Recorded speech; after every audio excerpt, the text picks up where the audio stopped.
So, so very good evening to all of you.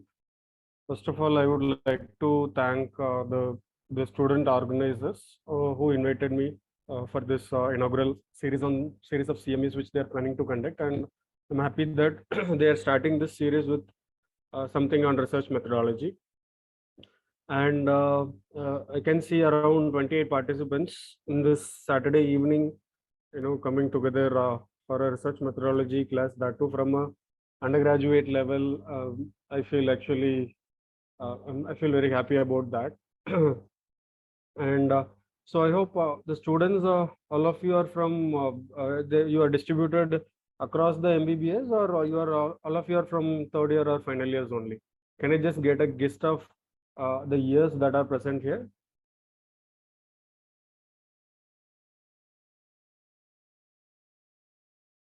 Okay, second year, first year.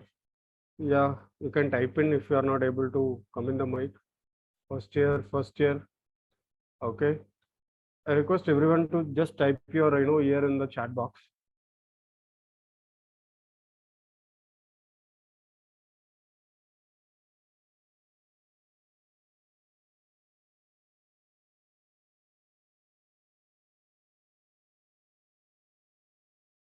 Okay, so actually majority of you are from first and second year. Okay. Fine. Okay, thank you. So anyways, the point is that since we are since today's topic will be on research methodology, which will be, since and majority of you are from first and second years, it will be very new to you in terms of the concept of research itself. I hope some of the classes, I think the second years, you are introduced on this topic of these research questions during your community medicine classes, and but for the first years it will be totally new. So let me just tell what is research in the first place. So research is, you're trying to find something new, or you are trying to find answers for a question. The questions, that question might have already been answered, but not in a very effective or in a better way. So you try to apply a very novel or a new methodology or a better methodology, robust methodology to answer that question. So that is what fundamentally is research. Basically trying to answer new research questions and the challenges which we come across in our day-to-day life as well as in the medical field. For example, when COVID-19 came into, especially during 2020, early 2020s, when COVID-19 was spreading and the pandemic was beginning.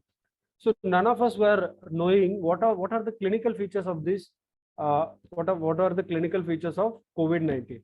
So research was conducted. Initially, the research in terms of COVID-19 was conducted to understand the clinical features of COVID-19. Okay, so these are the most common symptoms of COVID-19, and we should be wary of these symptoms, and we should identify such persons, and we should quarantine or isolate them. So where did this concept came from? Whom to identify or who to suspect? So this actually came from the research that was done on the known COVID-19 patients regarding their symptom and the disease course. So this is one simple example of research. Where do we do research?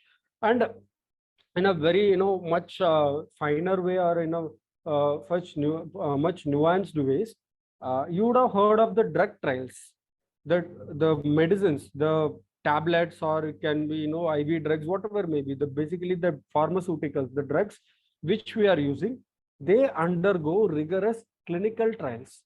So these clinical trial is actually one form of research. So from very basic questionnaire based, cross-sectional, or just an interviewer based study, till the complicated or a very rigorous clinical trials, clinical control trials, which are being conducted by the drug companies as well as by the apex institutes. So everything comes under the research, and everything tries to answer the questions for which we don't know the answer completely, or we don't know the answer itself.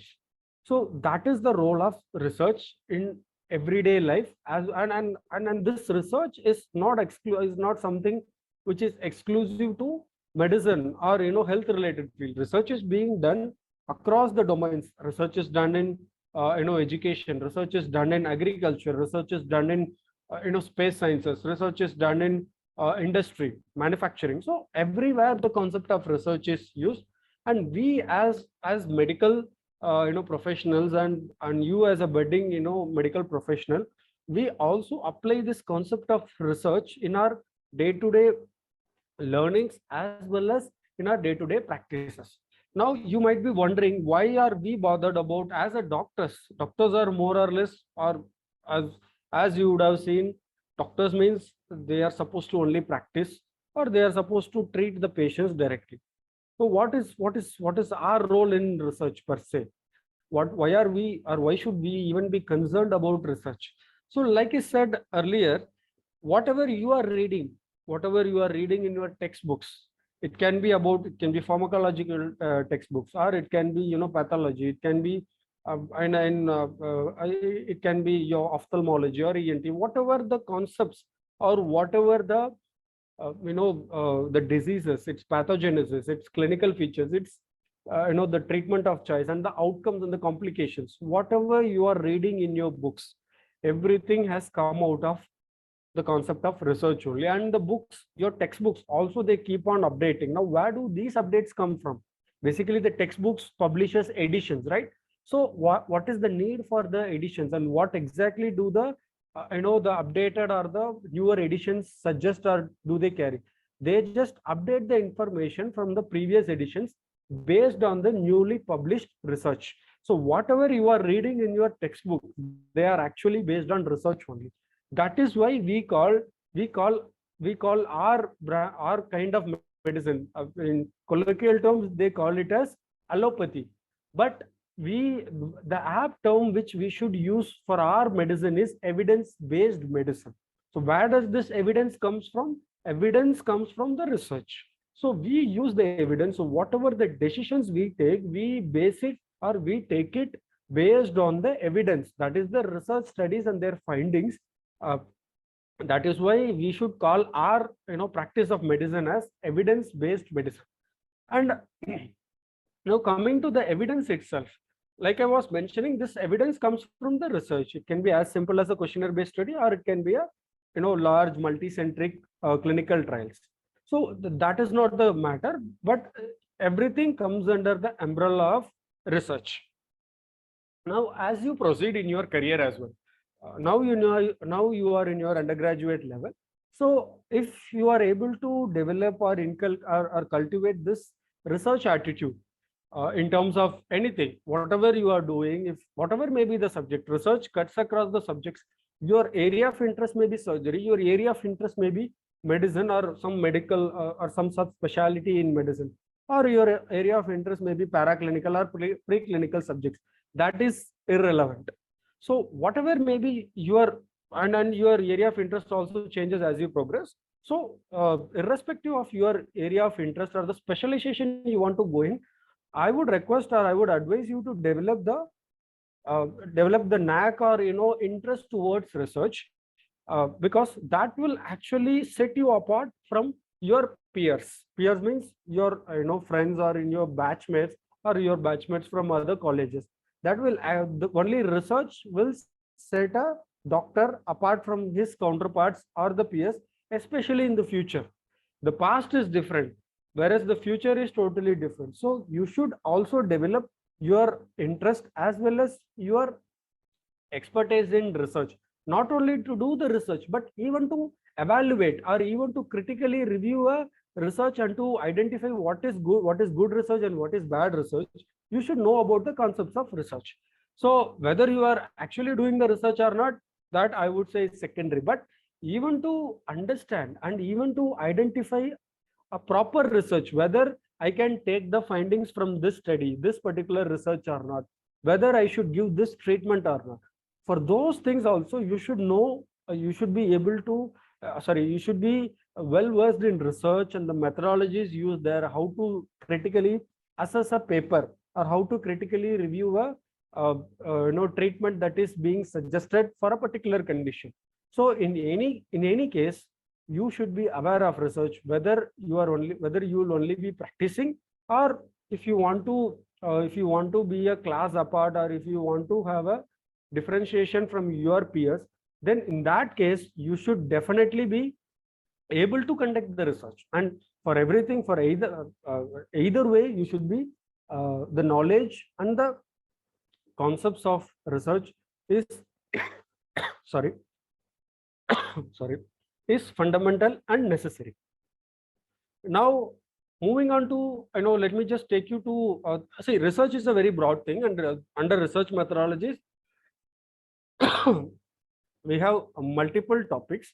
So since this is kind of the first class and it is very basic, let me tell you some of the important steps in conducting a research. So the first question is, like I was telling when I was mentioning about the research, what is research? It's basically answering the questions for which we don't know the answers, or which we don't know completely. Now, so then comes the most important thing. The first step in doing research is identifying that research question. So that is very important. What has been identifying the research question? Only if you have a proper research question, then you can apply, then your answer will be valid. And the most important thing is that you cannot do research. You can do research in anything, but it should be outcome oriented. The outcomes, whatever the outcomes you are providing, or the results that are obtained from the results, that should be useful for some other intervention or some other changes in the policies. So only the research which are which are policy changing, or which can bring in some change in the actions, those are valid. Now, how to know whether my outcome or my results or my findings from the study will be impactful? For that to happen, you should carefully identify the research question. Like I was telling, a very good example is that when COVID-19 came into, during 2020, a simple research to identify or to just describe the clinical features of COVID-19 itself was in very much high demand, because there were no studies on the clinical features and the outcomes. So what happens once the COVID-19 comes? What happens to the patient? How does he progress? What is the mortality? So these things no one was aware of it. So if a simple descriptive study describing the characteristic clinical features of COVID-19, it would have got published in a very high impact journal, which means that is a very high demand research question during that time. But now if I say that I will conduct a research on describing the clinical features of COVID-19, no one will mind, because it is very well known, it is very well established. So now the value or the validity for conducting that research study has come out. However, I have to move to the other research questions. So the research questions can be on the long-term follow-up of the COVID-19 patients. What is the effect of the long COVID? What is the effect of the COVID-19 vaccines on these long COVID patients? Long COVID means patients who are having symptoms, patients who are COVID-19 patients who, after recovering from the COVID-19, has symptoms after 6 months or 1 year. So they are called as long COVID patients. So what exactly happens to them? So this is what the current research can do. Similarly, it is very important to identify proper research question in your area of interest. So it can be anything. Like I already mentioned, research cuts across specializations and it cuts across the diseases and subjects. So since this is one big advantage with research, the only thing which you have to do is that you have to identify this proper and useful research question where there is a space or scope to work in. Now, in order to identify that, now how will you identify the research question? Can you name some places where you can search for these research questions? That will actually take us into the current topic of discussion. So where will you look for some information, or where will you look for something if you want to in the internet? How will you do, or where will you search whenever you want to know about something. Okay, PubMed. I'm just asking in general. I'm not talking about medicine per se. In general, if you want to know about something, what will you do? Okay, Google. That is the most. Okay, journals. Okay. So in internet, yes, you can go for Google search. Whereas if non-electronic things, you can go to the library, you can take the textbook, you can ask your professors, you can ask your friends, you can ask your seniors. So these are some of the sources from which you can know about something. I mean, I'm not talking about medical thing in general, or some technical things, non-medical or medical. So if you want to know about these things, you will use these kinds of resources. Now we are here focused on medical related thing, right? Is my screen visible now? Yes. Yes, sir, it is visible. Yeah. So now, since we are focusing on medical related things, in medicine, we have certain search databases where we, just like Google, for medical related research, medical related literature. Literature means the journal articles, books, everything comes under literature. I'll tell you about those things. What are all the literatures in the further slides? So these things will be there in a Google, just a Google like database searches. So those, I'll just try to introduce you to that databases, because for framing a proper research question and to know whether your research question has any, whether your research question is novel, whether it will have any proper implications for the policies, you should be doing this literature search. Only then we'll be able to identify whether our research question has already been answered, or whether you have to modify or you have to completely change your research question in order to give something novel to the society and the medical field. So that is why this literature search concept is important. So moving into the further into our topics. So as you can see, it basically involves that we have this concept of literature review. And what is literature review? Literature review is very much essential for framing your research question. This has two parts. One is searching for the information, searching the literature.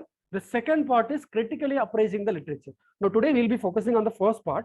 Now, why do we want to do this literature review? Like I already mentioned, we need to, in order to frame a proper research question, in order to formulate a research question for our research, we need to know what is already known on the topic. If I'm conducting a research in topics which is already known, then it has very less relevancy, or it will have very less acceptability, especially when we are trying to publish in a journal.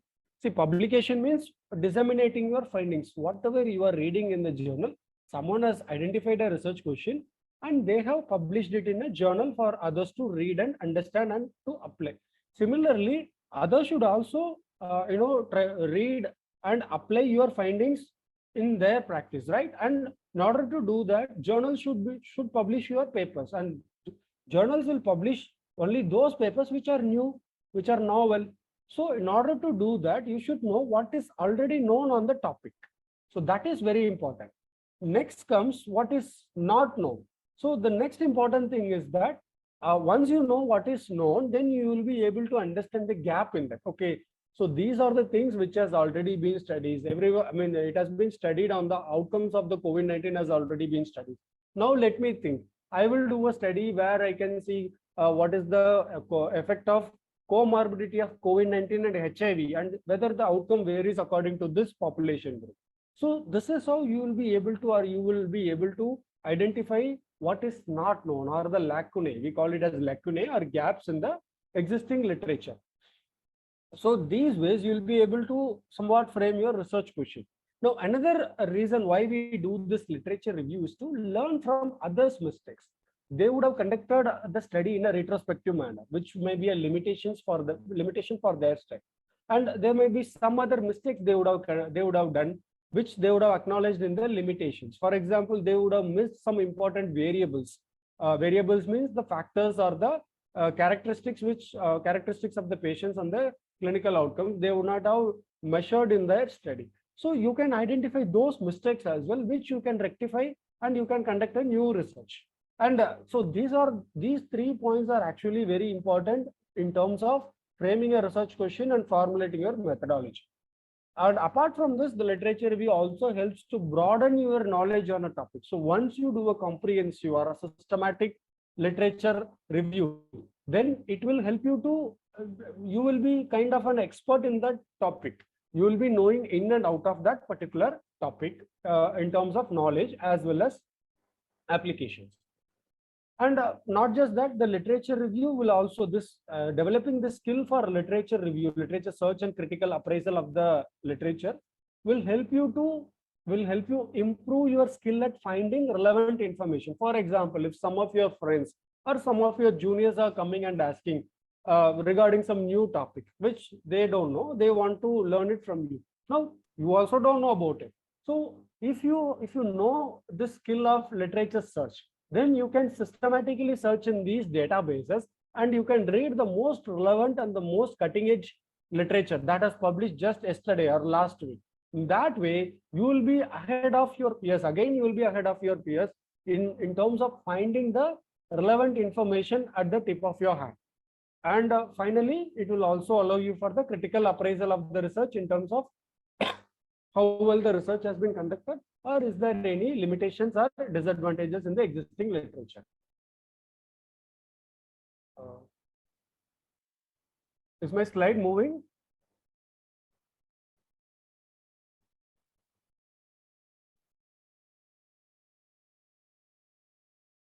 Sorry, is my slide visible?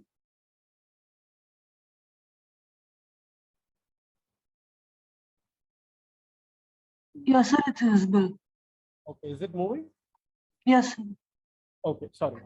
So like I was telling, so this is the definition of literature search. So I'll just requote whatever that I have put it in the slide. It is a well thought out and organized search for all the literature published on a topic. So only if you know what are the complete literature, complete studies that are available in that particular topic, you can be confident in saying that, okay, this research question has not been done. So that is what literature search will try to help you. Now, a well-structured literature search is the most effective and efficient way to locate sound evidence on the subject you are researching. For example, whether hydrochloroxyquinine can prevent COVID-19 or not. So this is a question, but only if you know how to search the existing literature, you will be able to answer this question properly. So this will help you to identify the most latest and the most high quality evidence, high quality study, where they have considered this research question and have answered whether hydroxychloroquine can be used to prevent COVID-19 or not. Now, this evidence may be found in books, which you are reading already, journals, which are basically the which will be publishing the research articles, government documents, the program guidelines or the working papers published by the government of India, as well as any other state or other governments, and finally the internet. So internet is kind of the largest resources where you can actually find all the above resources as well, books, journals, and government documents. Now, moving on, in terms of the types of research, we fundamentally have three types of literature. So primary source or primary literature are the authentic publication of the new evidence or conclusion, the research articles, the journal articles which you are reading. They are basically the primary literature. Now, what is secondary literature? Now, these are materials which are derived from primary sources. For example, the review articles are basically secondary literature because they will review the primary or the primary literature or the original articles from the journals, and they will be publishing it. Even some of the government documents, government guidelines, so they are also secondary literature. Now, tertiary literature is basically a collection that compiles information from primary and secondary literature, which are basically your textbooks and reference books. So that will have information from the original article as well as from the review articles and from the government documents. So these are the types of literature which you will come across or which you will be going through when you are trying to search for the literature. Now, this I have already mentioned. So the types of literature, again, this is another classification. So these are research journals, Mostly in online, you can find a lot of research journals, Lancet, NEJM, BMJ, British Medical Journals, JAMA. In India, you have IJMR, Indian Journal of Medical Research, which is published by ICMR. And you have every specialties, ophthalmology, ENT, there are specialty journals. There are, apart from that, organization, societies, they publish their journals. So similarly, these things we call it as research journals. So under the research journals, we have the articles, which are the primary literature. Then we have reviews, commentaries, and replies, as well as the systematic reviews and meta-analysis. Then another major source of literature is books, which you already know. Then the online reports, which are published online, for example, the census report, the SRS, sample registration surveys, the NFHS reports, so, and the government documents, program guidelines. So these are the online reports. And where exactly the place, the sources means the place where you can find this literature are basically library. You have a college library where you can find the hard copies of books and journals. And there are online libraries as well. In fact, Medline is an online library of US NLM, National Library of Medicine. And then the internet, where you can search for the documents. These two are the commonly used search databases or search engines, you can say, Google Scholar and PubMed. Similarly, websites can also be sources for literature. Now, coming to the Google Scholar, I think many of you would have already used Google Scholar. So this is the web address for Google Scholar, scholar.google.com. If you type in the HTTP panel, then you will get this, and you just have to type the whatever the relevant literature you want to see. For example, if you want to see treatment of COVID-19, you want to know about the latest treatment that are available for COVID-19. So you will just type it as treatment for COVID-19. It will display many researchers that will be the research papers that have been conducted on the treatment aspect of COVID-19. However, Google Scholar is not a very recommended database for searching medical or health related articles. Now, there are some other techniques, or you can say strategies of literature search. So first one is protocol driven, which is hand search of journal or electronic search of databases. Now, what do you mean by hand search of journal? You go to the library, you take the journal from your library racks, and you just search for the articles. For example, if you want to know about the cataract, so you take some specialty journal related to ophthalmology or cataract, and if you want to know about the latest treatment of the cataract, so you will take cataract related journals or ophthalmology related journals, and you will start perusing the journal for articles that are relevant to this. So this is called as hand search of journal. The second one is electronic search of databases. Now, coming to the electronic search of databases, so this is where these PubMed, Embase, Scopus, these kinds of search engines comes into place. So I'll tell about that in a few minutes. Then the snowballing, basically reference chasing. So you have, what is reference chasing or tracking citations means? So once you have identified an article, very relevant article that talks about the treatment of cataract, then you will try to, you will go into the reference. Shall we start? Yes, so we can start it, sir, actually. Okay. So like I was mentioning, so once you identify a research study which pertains to the treatment of cataract, so that research study or that article will have a list of references, which is very relevant or which will be talking about the treatment of cataract. So you can just trace those studies and you can go to that study. So that's what comes under the snowballing. Now, the personal knowledge is the existing theory or your own, based on the things which you have read or from what you have heard from your seniors. So these things are basically the personal knowledge, which is not a very recommended thing actually. Now, with regards to the online databases, which you can say you can get the authentic and you can get up-to-date knowledge, or basically the online databases. So these are some of the online databases which you can search. One first is PubMed, second is Embase, Scopus, Cinal, PsycInfo, Cochrane Library, Clinical Trial Registry, or any ongoing studies or research. So now coming to the first thing, which is PubMed, and the most important thing, So it is a free resource. It is PubMed and Cochrane are the only free to search databases. Okay, other things, Embase, Scopus, these are all actually paid versions or paid softwares, paid databases. Now it supports the search and retrieval of almost majority of the health and biomedical related literature or the published articles and books that are present. Now, what is PubMed? It is a free database as well as a search engine. So just like a Google, PubMed is a search engine for literature or the studies that are relevant or related to the medical field. So, and fundamentally, PubMed helps you to search all the literature that are present in the Medline and the PubMed Center. Now, what is Medline? Medline is basically the indexing agency or indexing of National Library of Medicine. Indexing is nothing but a place or the attribute which is done for the journals. Journals, if only when they are indexed in this agency, their articles will be available in the PubMed search. Now, PubMed Central is a database where people can deposit the full text article. So if you have used PubMed, then you would have seen this. There will be an option called as for downloading the full text, PMC, PubMed Central, which means the full text of that article is available with PubMed. This is the website. If you want to see, you can just Google as the PubMed, and the first link that appears will take you to the PubMed search. This is how the PubMed homepage looks like. As you can see, if you can see that red highlighted thing, there are 34 million citations, which means there are 34 million articles and books and other other sources that are present that can be searched with the help of PubMed. Now, next one is about Embase.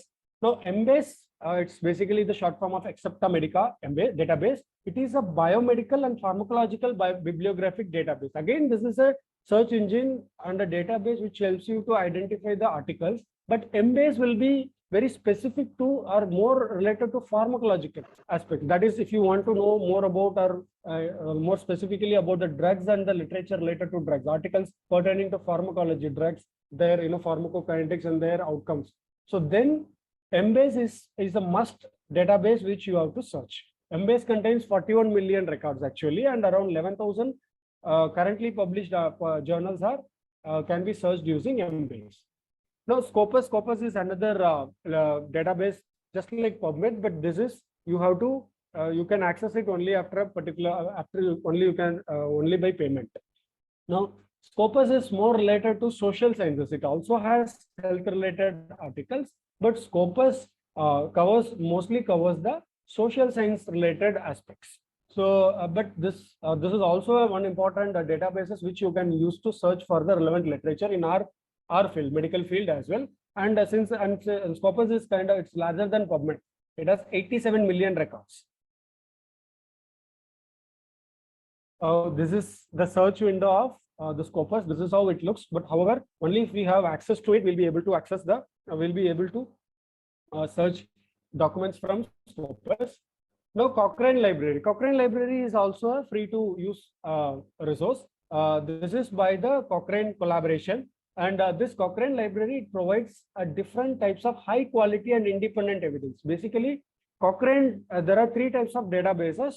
Cochrane database of systematic reviews, where you can find the systematic reviews and meta-analysis. Systematic reviews and meta-analysis are the highest quality of evidence which one can come across in our field. So they basically review the already existing studies and they will come out with a single recommendations or outcome based on multiple studies. So that is the simple explanation for systematic review and meta-analysis.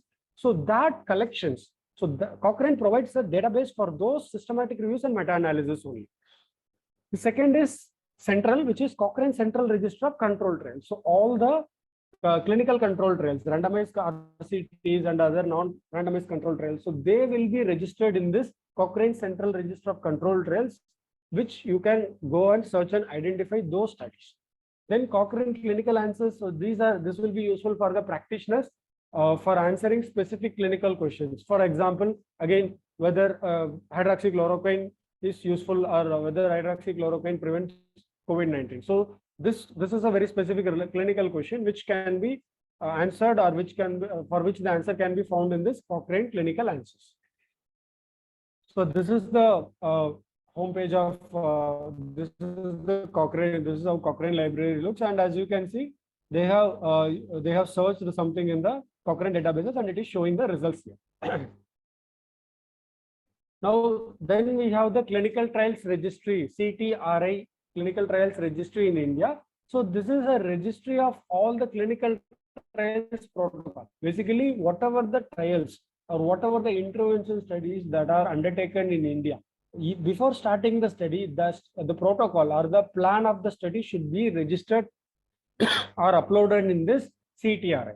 That is Clinical Trials Registry India, which was started in the year 2007. So if you want to know what are all the ongoing trials or what are all the trials that were conducted earlier, so you can go to this registry and you can, this is the search page of the Clinical Trials Registry. So you can enter all these fields, you can populate all these fields, and you will be able to identify all the relevant trials that are undergoing in that topic or that has already been completed. So this is the Government of India site, which is run by ICMR from Delhi.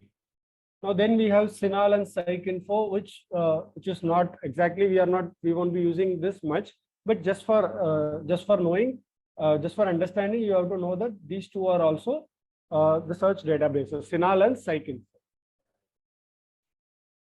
So that's it about the literature search and other aspects of the databases. However, this is a very basic, and I have just introduced you to the databases and the search engines where you can do a literature search. There is how to do the literature search itself, and in each database there are separate topics, and how to critically review the obtained research in order to further refine your research question and your methodology. Those are all separate, bigger topics, which I hope we can, if time permits and if opportunity arises in the future, we'll be discussing about those topics. Now, I just want to introduce you to just another 3-4 minutes. I just want to introduce you to this basically a center which focuses on research. This is actually based in PGI Chandigarh. I hope every one of you know about PGI Chandigarh. It's a parallel institute of AIIMS Delhi in Chandigarh. So since I did my SRC from PGI, I know about this center. So this is a global center for evidence synthesis, which is based in PGI Chandigarh. And this is actually promoting research especially among the UG students and young faculty. So in that case, in this aspect, it will be very useful for you guys, especially the ones who are interested in research, join this Global Center for Evidence Synthesis. It's totally online. So they actually provide trainings, workshops, conduct workshops related to the research, how to conduct the research, how to write a manuscript, how to write a research article, and not just that, they handhold you till publications.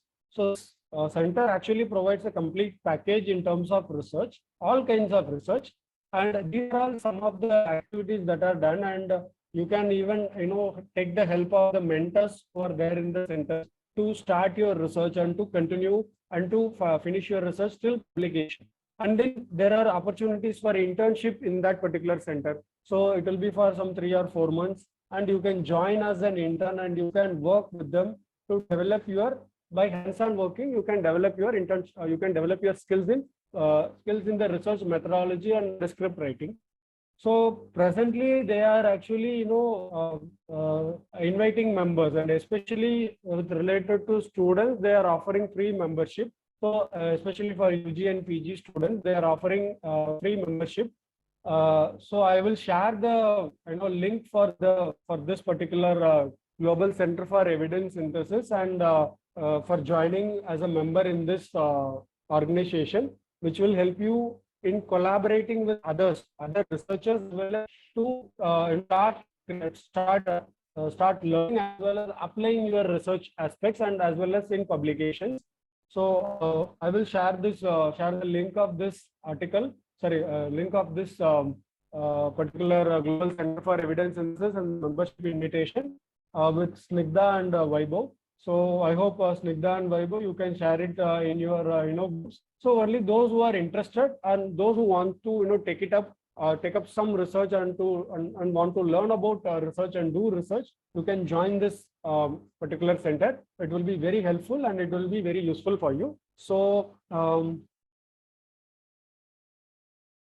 with this, I would like to conclude my presentations, and I hope I was able to inculcate some interest and some concepts regarding the literature search for this limited audience who have come across, who have come on this weekend day. So once again, I thank the students for giving me this opportunity to talk amidst you.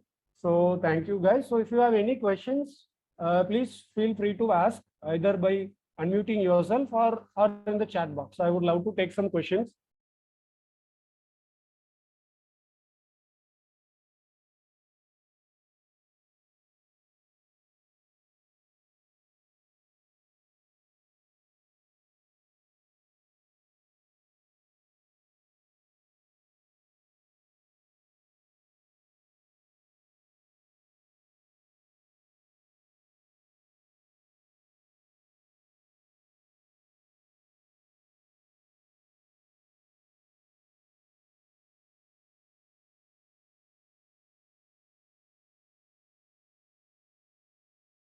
And you can contact me also in the department. So I'll be in the Department of Community Medicine only.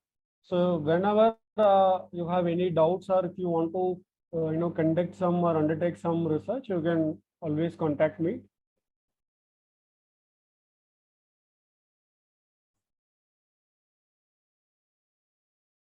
So I hope this, okay, there's one question, sir. How long does it take to, so Mohammed is asking, how long does it take to finish a research project?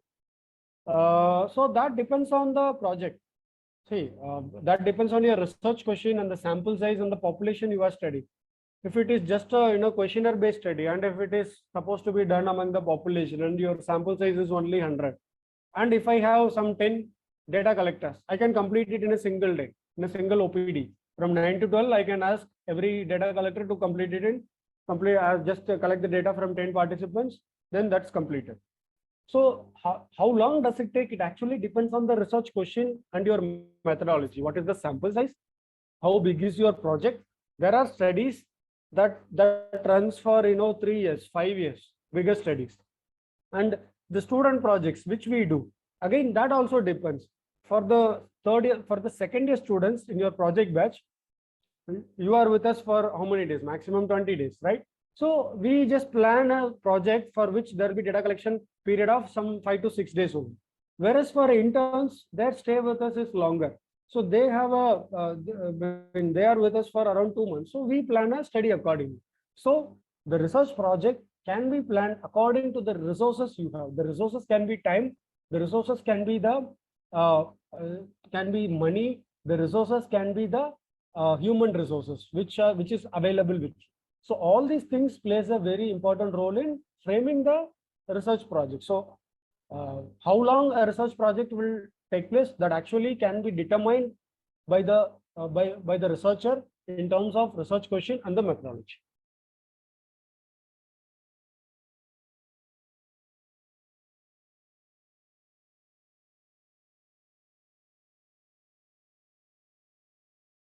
Which journals would you recommend to aim for that can add to a resume as a student? If you ask me, I would always recommend at least at the student level, UG level, some indexed journal. When I say indexing means the databases which I have just mentioned. It should be at least indexed in PubMed or Scopus. So this is very important question what Shreya has asked. So you cannot publish in any journal. That will not add to your resume. Okay, fine. When you are at the initial stage, maybe the first paper you can publish in any journal. But as you go ahead in your resume, whenever you go for some place or some interview or somewhere, they will ask, the first question will come, how many indexed publications are there? So what do you mean by index? Index means publishing in the journals which are indexed in these agencies. One of the agencies is PubMed, Medline, or Scopus, or Embase. So these three are very important. It should be indexed in at least one of these agencies. And I would recommend only PubMed and Scopus, not even Embase. So make sure before submitting your paper, or when you are targeting for publication, make sure that you are submitting to a journal that are indexed in PubMed or Scopus. This you can confirm by searching the journal name in the Scopus itself. Scopus and PubMed. There are options to search whether that journal is indexed in the Scopus or PubMed. And some of the predatory journals, they will claim that they are indexed in PubMed or Scopus, but they would not have actually been indexed. So don't go with the things that are provided in the journal description or the journal website. Go for yourself, go to the Scopus, search for yourself and see whether that is actually indexed or not.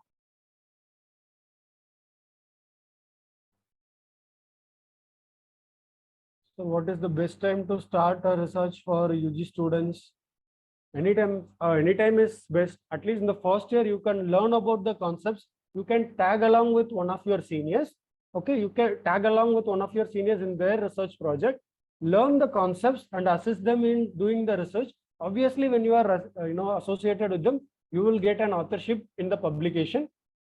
But in the first, you can start the research in the first year itself, like I was telling, by learning, by attending the workshops, by knowing the concepts, and by associating with your seniors who are already conducting the research.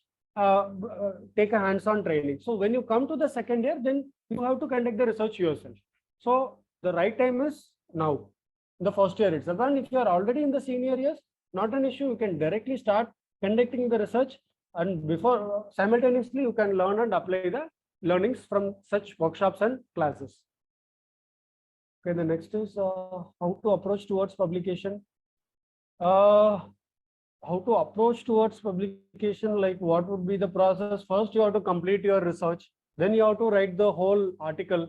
So any article will have fundamentals. It should have introduction. Should have a title. It should have an abstract. Should have an introduction. It should have a methodology section. Should have results, discussion, conclusion, and reference list. Okay. So once you complete this, then you have to set your manuscript according to the journal format, and you have to submit. However, the question is a very loaded one. How to approach towards publication or submission of publication in itself is a separate workshop actually. How to balance between research and academics. Okay, that is good. I would say spend 1 hour for research every day. That would do. Initially, at least half an hour. Research also includes searching the topics related to academics. So whatever I have taught you today with regards to the databases, literature search databases. So this can be used to identify the topics or the concepts relevant to your academics or the most recent development. See, one thing you should understand, the latest update or the most recent development will not be present in your textbooks. That will be available only in the journal article. So if you want to know about the cutting edge technology or the most latest advances or the most latest recommendation in that particular topic, you have to do a literature search, which is a part of research. So the research and academics can go hand in hand, and specifically if you want to conduct or undertake some research and you want to develop your research knowledge and skills, I would recommend this aspect in order to go into some internship programs like which I have shown you, attend the workshops, specific workshops which are dedicated towards research methodologies, and allocate at least half an hour to 1 hour per day in terms of understanding the research and to develop the skills in research. So that would do.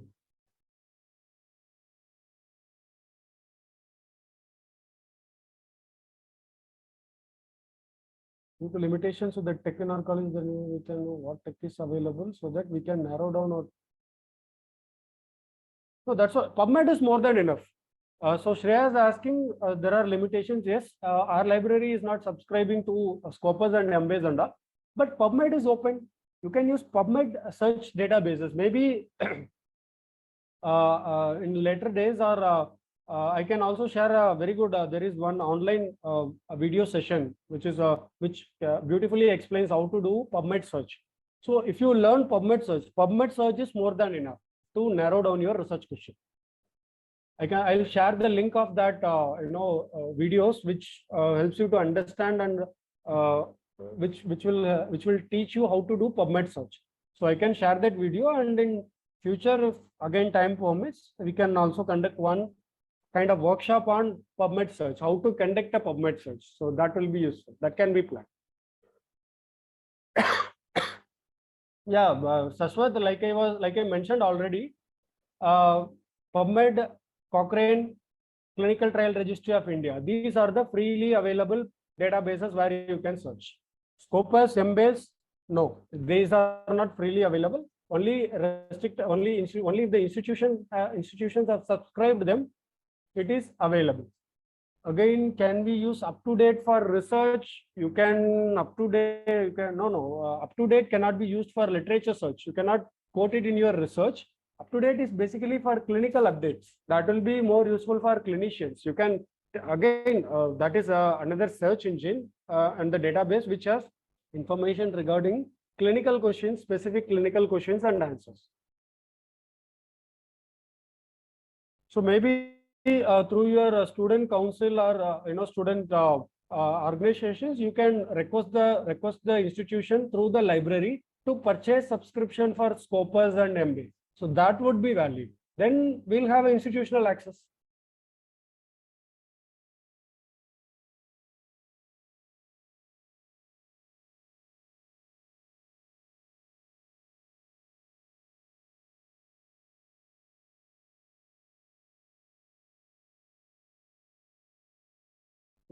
Work with topics like epigenetics and nanotechnology. If you do want to work on these topics, what we can do, what can we do? See, first you have to identify the subject expert. Who is an expert in epigenetics, not in research, but in the topic itself. Who is an epigenetic or a nanotechnology expert? You should identify. You should sit with them and you should identify the existing gap in the nanotechnology and epigenetics by discussing with the expert as well as by doing a literature search. Then you have to start your research. How exactly do it and what exactly you want to do? Then you have to bring in the subject expert.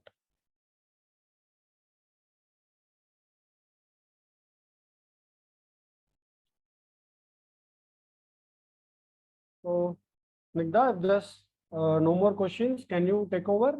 Or is there any more questions? Please. Yes, sir. Thank you, sir, really. So can I'm audible? Yeah, you are audible. Yes, sir. Thank you, sir, really, for sharing the information regarding research, sir, actually. It was very helpful, sir.